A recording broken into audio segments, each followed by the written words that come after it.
Welcome to Rewatch and Rank. On this channel, we rewatch older TV shows, provide a summary and opinion on the episode before ranking each episode against each other.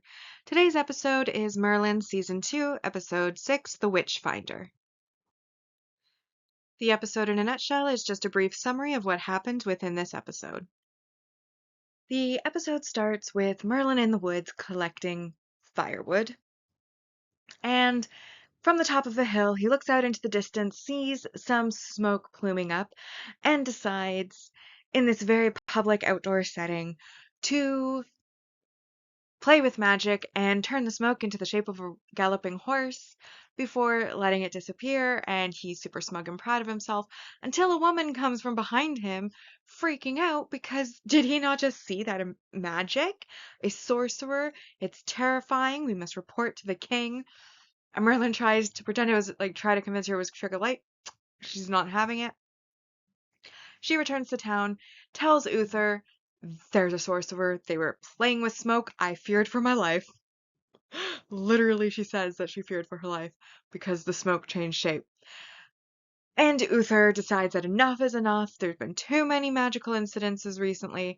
He's got to call in the big guns. So he calls in the Witchfinder, which is a man named Iridian, who has a reputation from the original purging of the magicals for being very successful at finding witches and wizards. So anyways, he starts his investigation and he zeroes in on Merlin.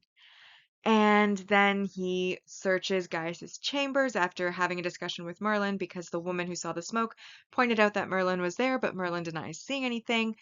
And then when Iridian comes to look through Gaius's chambers, he finds an amulet. Gaius, thinking that this belongs to Merlin, takes the fault and says it's his, and he ends up imprisoned. And Iridian then says that he's going to get a confession from him, and Uther says that Gaius is an old man, he can't handle your kind of questioning, implying that he knew what he was going to do. And then Iridian starts to basically mildly torture Gaius for a confession, and he only gets a confession from Gaius when he threatens Morgana and Merlin because he had treated Morgana, who had nightmares, and he basically Iridian says that he will burn Gaius, Morgana, and Merlin all together, and so Gaius agrees to confess. He confesses to Uther. His execution is set.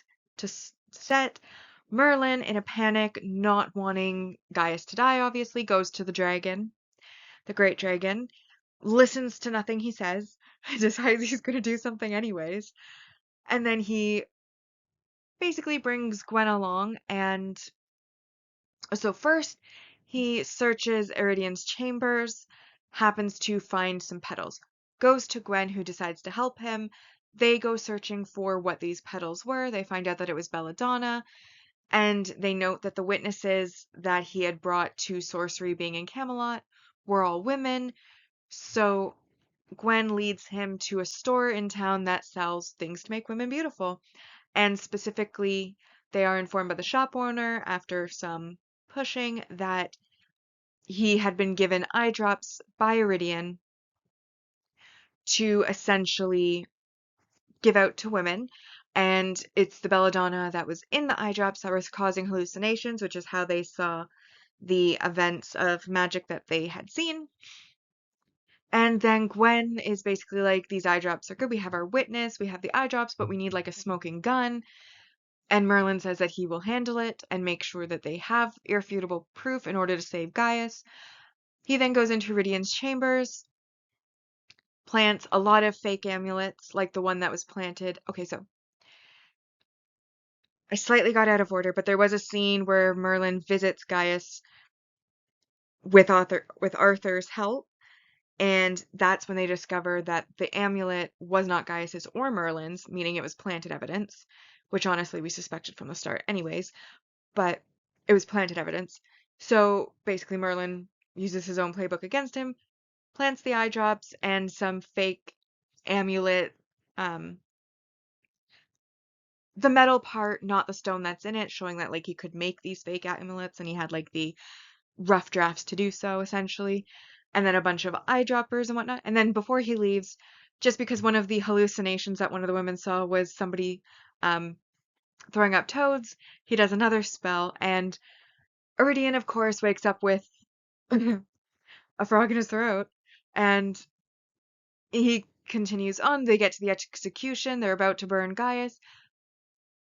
Merlin comes in and says that they have proof that it was all set up and that they'll find the evidence if they search Iridian's chambers. Uther says he has no power here, but then Arthur says, you know what? We're going to search his chambers, and then if Merlin's wrong, he'll accept the consequences for that. They go to Iridian's chambers.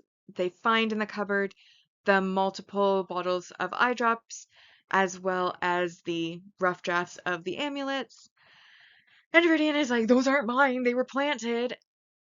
But then the frog in his throat actually materializes and he expels a toad from his throat. And as a result of that, he realizes, uh-oh, I'm caught. So then he tries to threaten Morgana and he grabs her and holds a knife to her, but then Merlin, under his breath, uses a spell to make the knife heat up. He drops the knife, backs up, and he backs up so far that he falls out the window and splats on the ground. Then we see the aftermath where Gaius is, fixing his chambers after the whirlwind of the search. And Uther comes in, apologizes, says that he'll replace anything that was broken, and tries to put the blame on Iridian, but Gaius points out, like, you brought Iridian here, he was working on your orders, and this is not the first time that you have turned on a friend because you were so blinded by the fear and hatred of sorcery that you could not tell the difference between friend and foe. This is your fault. And Uther says that he will take steps to make sure it doesn't happen again. Whether we believe him or not, that's up to you. And then there's a cute little moment at the very end of the episode between Merlin and Gaius, who are talking about, how they one-upped the Witchfinder, and they have a nice laugh about it over dinner.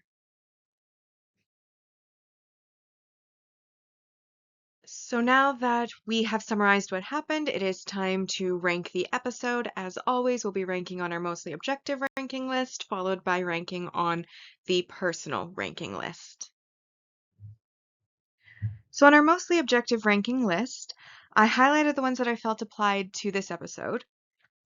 So first off, we have our single episode supporting character introduction, and that of course is Iridian, the Witchfinder, who is the main focus of this episode. We see like him coming in with big fanfare, him questioning multiple people, him obviously cruelly questioning Gaius, etc., etc. And he is worth 1 point.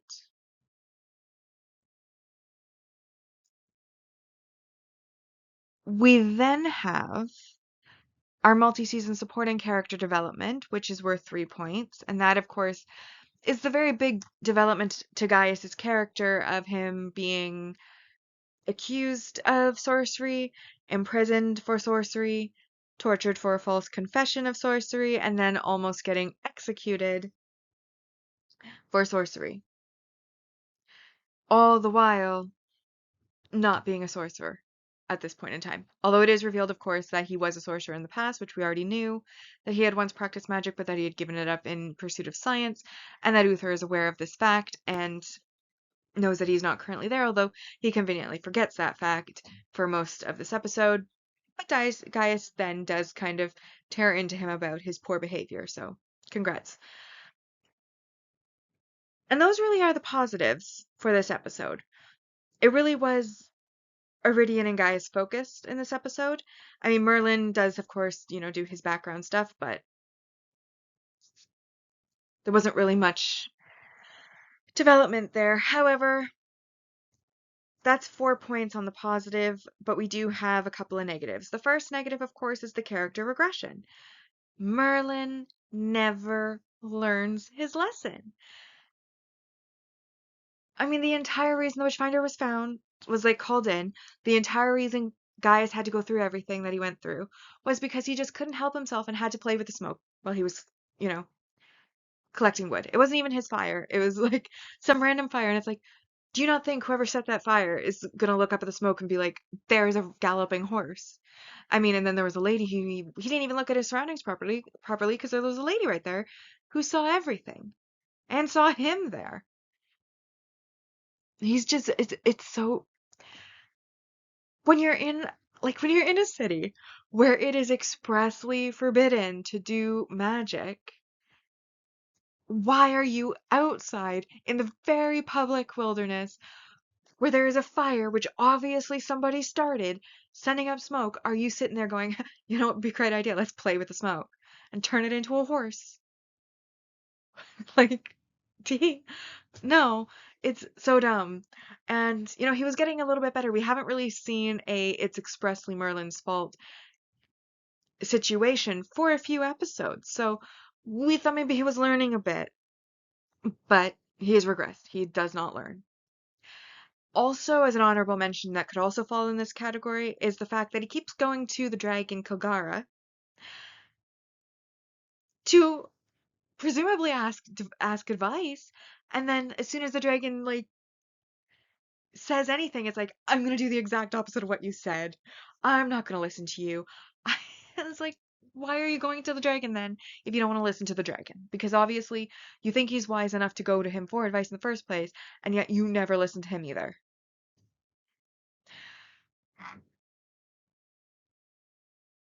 But either way, -1 point, bringing us to 3. And then lastly, we of course have the negative messaging and behaviors, which I'm lumping them all under one, but we obviously have Iridian's torture slash coercion for a confession, because what ultimately gets him the confession isn't the torture, but the threat to Merlin and Morgana to burn with him if he doesn't confess, and that is why Gaius gives his false confession. The fact that he's planting evidence is very negative messaging behavior.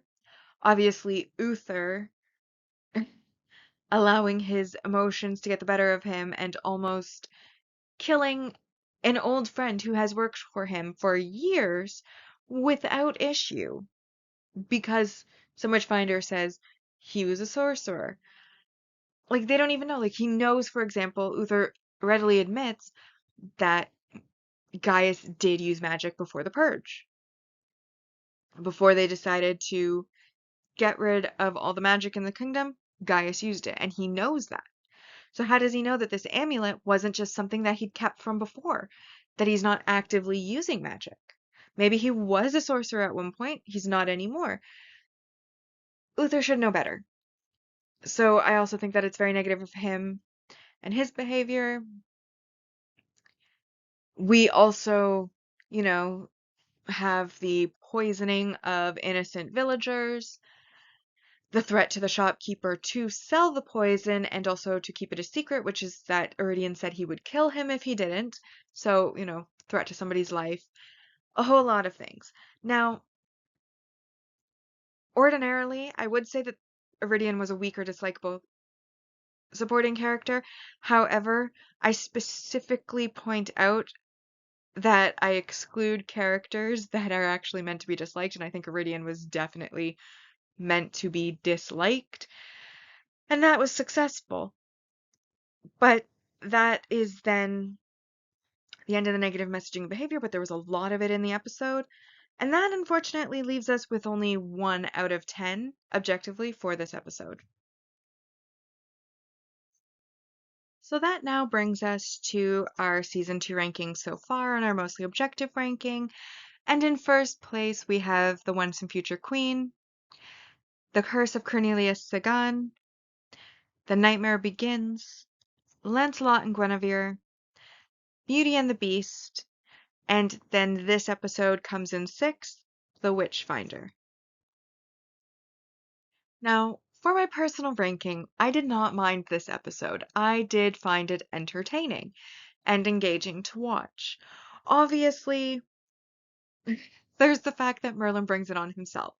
And while that is a negative that he never learns, it's also highly amusing as like an audience member. I personally found it ridiculously funny that the thing that brought all of this negativity down was him wanting to play with the smoke and turn it into a little horsey. Like seriously, that is amusing. Then there's of course, the whole mix-up where they both think the amulet belonged to the other, but that Gaius was covering for Merlin. Meanwhile, it didn't belong to either of them. It was planted evidence.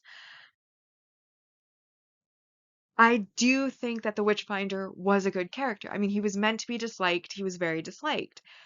But, he came off very mysterious and very professional and seemed to really enjoy his work, which obviously he does so. I mean, he's getting paid, and even if he can't find actual sorcerers, he can plant the evidence and tell anybody, basically say, okay, this person over here, sorcerer, look at this evidence that I've found, and get paid.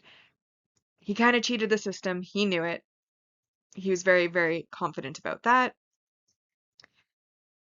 Again, I think it is a negative, really, that Merlin keeps going to the Dragon Kogara for supposed advice, support, comfort, an idea of what to do, and literally never does what he's told, never takes the advice, never listens to what the dragon has to say, and it's like you're wasting your time because why are you going to this dragon when you know that you're not going to do what he says because you never have?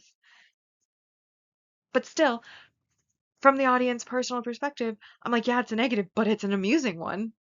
I get enjoyment from that. I also liked how Gwen and Merlin were like running around playing like counter detective to like the frame job, and then they use his own plan against him. That is very amusing to me as well. I did, however, feel like really bad about like Gaius having to go through it, especially because he originally was going through it to save Merlin because he thought the amulet belonged to Merlin, and then it was like all for nothing. And then even after they make the deal, before he's going to burn, Iridian then taunts him, saying, I don't make deals with sorcerers. I'm going to burn Morgana and Merlin next to you and find the evidence to do so. Tee ta, and goes running around to go do that. Meanwhile, like Gwen and Merlin are already setting him up. And I do think because one of the hallucinations that the women had was a man spitting up toads, I just love that Merlin couldn't resist when he sneaks into his room while he's sleeping there, saying a spell to put a toad in his throat. Though I do also want to note, I was dissatisfied with the ending. I mean, it's good that Iridian died, but I would have been more satisfied had he been executed like he was going to do to Gaius, rather than it being like an accidental, oops, he fell out the window and went splat. It would be much better, in my opinion, if he had gotten proper comeuppance for setting up the characters that we know and love, but also when you consider that this is his job, it's probably like his modus operandi, he's probably killed so many innocent people before getting to Camelot to do it this time. And even Gaius, when he's scolding Uther at the end, which I did love that he scolded Uther, but even as he's scolding Uther at the end, points out that Uther had killed innocent people in that purge, most likely working with Iridian, who he had worked with at that time, and that Uther knew it. And that's just terrible.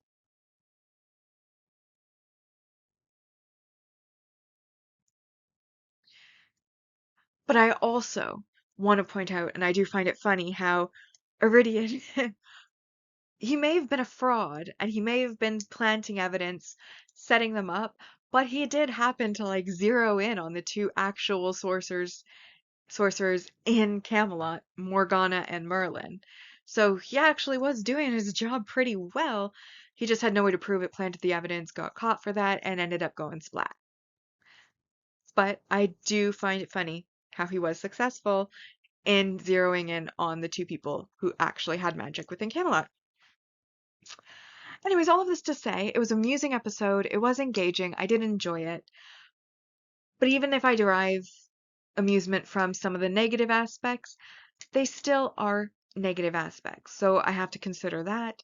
And there were some parts where I was a bit iffy and I did think it was just straight up negative, but other parts where I thought it was very positive.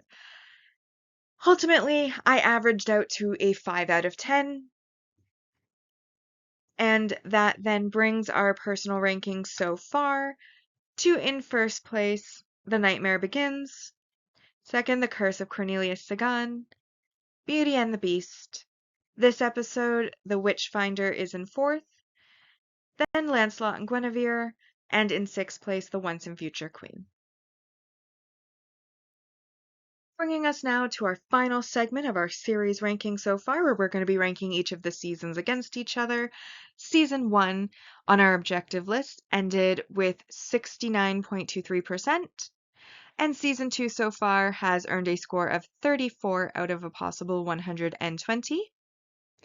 We then have, on the personal side, Season 1 ending with a score of 66.92, and Season 2 so far having a score of 36 out of a possible 120. And with that, we've now rewatched and ranked Merlin Season 2, Episode 6, The Witchfinder. Like and subscribe if you'd like to, and I'll see you in the next episode.